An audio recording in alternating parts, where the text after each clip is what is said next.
Слушают и стоны, и плач, и веселятся в Кремле три Иуды: Ленин, Троцкий и Сталин палач.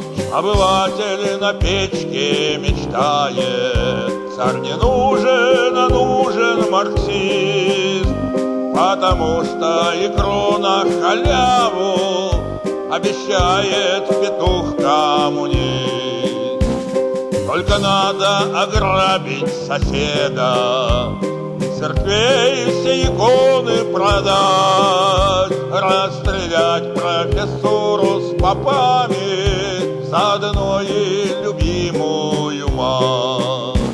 И старается Павлик Морозов, на родителей пишет донос, одурманил мозги даже детям враг России, марксист-кровосос.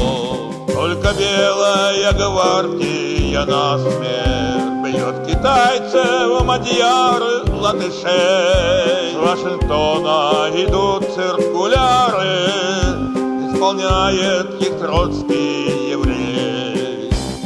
Проиграли Колчак и Деникин, Троцкий правит на красном коне. Из Финляндии белогвардейцы сволочь красную ставят к стене.